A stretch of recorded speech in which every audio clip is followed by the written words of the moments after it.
Welcome to my channel Dipali eating show and creativity. তোমরা সবাই কেমন আছো? নিশ্চয়ই খুব খুব ভালো আছো। আমিও মোটামুটি আছি। একটু ঝড় বৃষ্টি হয়েছে তাই গরমটাও কমেছে। তো দেখো আবার সেই রান্নাঘরে চলে এসেছি একটা রেসিপি নিয়ে তোমাদের সঙ্গে শেয়ার করবো বলে। তো তোমরা দেখতে থাকো রেসিপিটা কি। তো দেখলেই বুঝতে পারবে যে রেসিপিটা কি। আমি তো রেসিপিটা করার সময় বলে দেবো, অতএব তোমরা ঠিক বুঝতে পেরে যাবে যে রেসিপিটা কি। আর একটা কথা বলে রাখি, তোমরা কিন্তু সবসময় আমার সঙ্গে থেকো। পুরনো বন্ধুদের অসংখ্য ধন্যবাদ আমার সঙ্গে থাকার জন্য। তোমরা এইভাবে আমার সঙ্গে থেকো, আমিও তোমাদের সঙ্গে আছি। আর তোমরা অবশ্যই কিন্তু দেখার আগে একটা লাইক দিও, কমেন্ট করো, একটা মিষ্টি কমেন্ট করতে আমার খুব ভালো লাগে। আর অবশ্যই বন্ধুদের সঙ্গে শেয়ার করো যাতে ওরাও এইভাবে বানিয়ে খেতে পারে। আর গরমের জন্য বুঝতেই পেরেছি আমি হালকা পাতলা করেই রান্না করবো রান্নাটা। আর নতুন বন্ধুদের বলছি, যারা আমার চ্যানেলটা ভিজিট করতে আসছো তারা আমার চ্যানেলটাকে সাবস্ক্রাইব করে থেকে যাও, আর বেল আইকনটা অবশ্যই ক্লিক করে দিও যাতে আমার ভিডিওগুলো দেওয়ার সময় তার নোটিফিকেশন তোমাদের কাছে চলে যায়। তোমরা আমার সঙ্গে থাকো, আমিও তোমাদের সঙ্গে আছি। তো চলো এইভাবে আমরা ইউটিউবের পথে এগিয়ে যাই। তো কবে সাকসেস পাবো জানি না, যবেই পাই না পাই আমাদের স্মৃতিগুলো থাকলো, তোমাদের সঙ্গে বন্ধুত্ব থাকলো, এর বেশি আর কি চাই বলো। তো চলো ঠিক আছে, আমি একদম রেসিপিতে চলে যাচ্ছি। তোমরাও চলো আমার সঙ্গে রেসিপিতে। ঠিক আছে, এখনকার মতো। তো দেখো বন্ধুরা, এখানে আমি কড়াইটা বসিয়ে দিয়েছি। কড়াইটা এরকম দেখছো, কারণ আমি এখানে ব্যাপারটা কি বলো তো, এই কড়াইতে আমি উচ্ছে ভেজেছি তাই এইভাবে দেখাচ্ছে। তো দেখো আমি এবারে এখানে তেল দিয়ে দেবো। কড়াইটা অলরেডি গরম হয়েই গেছে তাই তেল দিয়ে দিলাম। আর তেল দিয়ে দিলাম, কম করেই তেল দিলাম, দিলে খুব একটা বেশি দিইনি। তো এরপরে একে একে আমি যেগুলো দিচ্ছি তোমরা দেখতে থাকো। এই দেখো, এটা হচ্ছে রাঁধুনি, কিছুটা রাঁধুনি দিয়ে দিলাম। তারপরে যেটা দেবো সেটা হচ্ছে 5 ফোড়ন। এটা একটু আমি ভেজে নেব।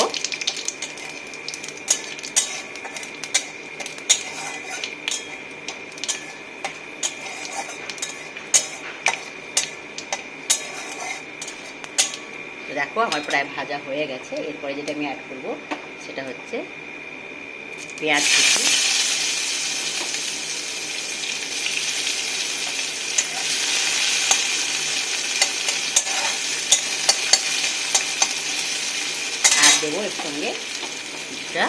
আর দেবো এর সঙ্গে কিছুটা লঙ্কা কুচি। এই মুহূর্তে আমি অ্যাড করব লবণ বা নুন পরিমাণ মতো। দিলে পেঁয়াজটাও তাড়াতাড়ি ভাজা হয়ে যাবে। পরিমাণ মতো নুন আমি দিয়ে দিলাম।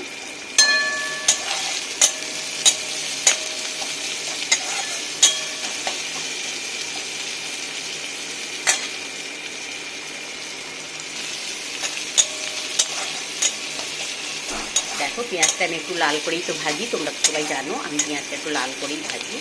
সেই পেঁয়াজটা আমি একটু লাল করেই ভেজে নিচ্ছি। একদম সিম্পল রান্না, আর এই গরমে খুব পেটও ঠান্ডা হবে। এই তরকারিটা যদি তোমরা বানিয়ে খেতে পারো, আর যেহেতু মশলা টশলা বেশি কিছু দেওয়া হচ্ছে না, তার ফলে তোমাদের শরীরও ভালো থাকবে। একদম সিম্পল। তো দেখো পেঁয়াজটা আমার প্রায় ভাজাই হয়ে গেছে। এবারে আমি যেটা অ্যাড করবো সেটা তোমাদেরকে একটু দেখিয়ে নিই। এই যে এটা আমার মেয়ে কেটে দিয়েছে। তো দেখো এটা হচ্ছে চাল কুমড়ো, আর এটা হচ্ছে পুঁই ডাঁটা দিয়ে আমি আজকে চাল কুমড়োটাই রান্না করবো। তো কিছু শাকও ছিল, ওকে বললাম কেটে দিতে, ও পুঁই শাকও কেটে দিয়েছে। এর মধ্যে পুঁই শাক অল্প আছে, ডাঁটাই বেশি আছে। তো চাল কুমড়ো দিয়ে এটাই আমি রান্না করব। আর তোমরা তো জানো এগুলো কেমন মানে শরীরের পক্ষে চাল কুমড়োটা কতই মানে কি বলবো ঠান্ডা। তো এটা আমি এখানে দিয়ে দেবো।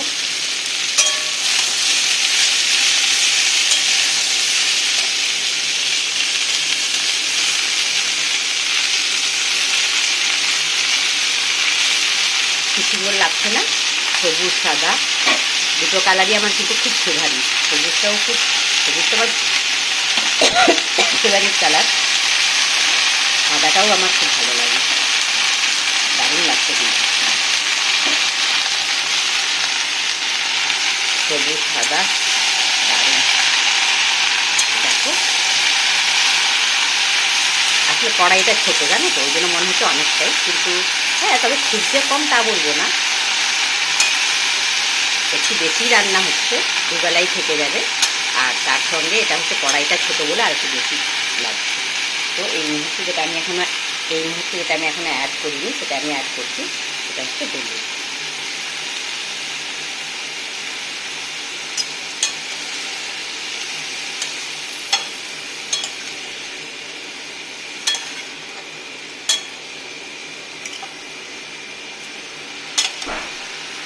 তো চাল কুমড়োটা একটু মানে কী বলবো, চাল কুমড়োটা বেশ কিছুদিন হলো আনা হয়েছিল, তো ফ্রিজের মধ্যে ছিল। জানি না এটা থেকে কতটা জল বেরোবে।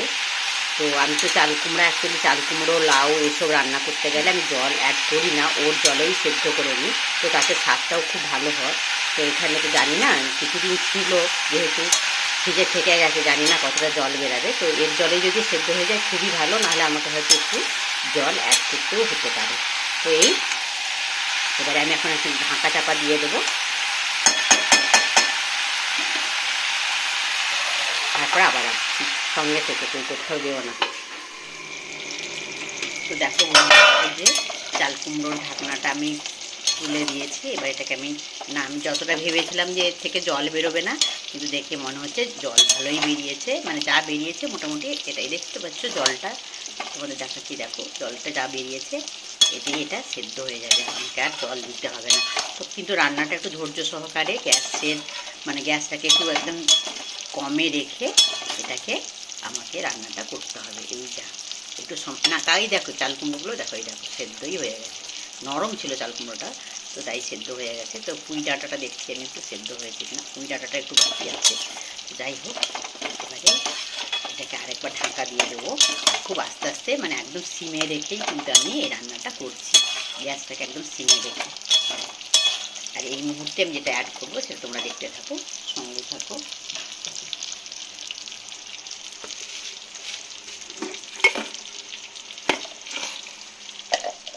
এই মুহূর্তে আমি এখানে অ্যাড করবো একটু চিনি।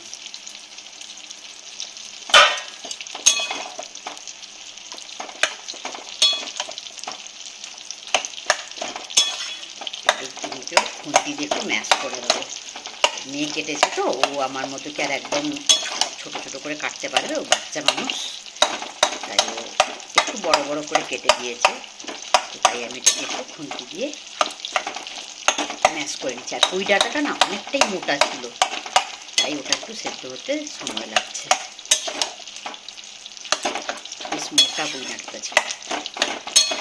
এটাকে আমি এখন একটু খুন্তি দিয়ে পুরোটাকে ম্যাশ করে দিচ্ছি। যতই তরকারিগুলো মানে এইরকম তরকারিগুলো না, যত তুমি এরকম একদম ঘন্টের মতো মানে ম্যাশ করে পুরোটাকে মিশিয়ে দিতে পারবে না, তত দেখবে এর স্বাদ বেড়ে যায়। ওটা দেখো বন্ধুরা, আমার এই তরকারিটা হয়ে গেছে, বুঝতে পারছো। একটু আর জুস নিয়ে, বুঝতে পারছো, একটু আর রস নিয়ে পুরোই হয়ে গেছে শুকনো। তো আমার এই রান্নাটা কমপ্লিট। আর এবারে আমি একটু গ্যাসটা এবার অফ করে দেবো। তার আগে তোমাদেরকে দেখানোর জন্য চলে এলাম। দেখো এই যে আমার রান্নাটা পুরো কমপ্লিট। কেমন হয়েছে অবশ্যই কিন্তু একটা কমেন্ট করে, মিষ্টি কমেন্ট করে জানিও কেমন হয়েছে। আর আমি চেখে নিয়েছি, দারুণ হয়েছে খেতে। দেখতে পাচ্ছি এই যে হচ্ছে ফাইনাল লুক। আমি গ্যাসটা অলরেডি অফ করে দিয়েছি। দেখো এটা ফাইনাল লুক, কেমন হয়েছে কিন্তু অবশ্যই বলবো। এই যে আলু দিয়ে একটু দেখিয়ে দিলাম, এটা হচ্ছে ফাইনাল লুক। দেখো তরকারিটা ফাইনাল লুক, দারুণ হয়েছে না? খেতেও কিন্তু খুব দারুণ হয়েছে, যেহেতু আমি খেয়েছি তো তাই বলে দিচ্ছি। তো তোমরা কিন্তু এইভাবে বানিয়ে খেও, তোমরা কিন্তু এইভাবেই মানে চাল কুমড়ো তরকারিটা বানিয়ে খেও, খুবই সুন্দর লাগে খেতে। আর অবশ্যই মানে খেতেও যেমন ভালো লাগে, শরীরের জন্য খুবই ভালো। তো সবাই খুব খুব ভালো থেকো, সুস্থ থেকো, সাবধানে থেকো। আর আমার ভিডিওটা কিন্তু অবশ্যই শেষ অবধি একটা লাইক দিও। ঠিক আছে, এখানে ভিডিওটা শেষ করছি।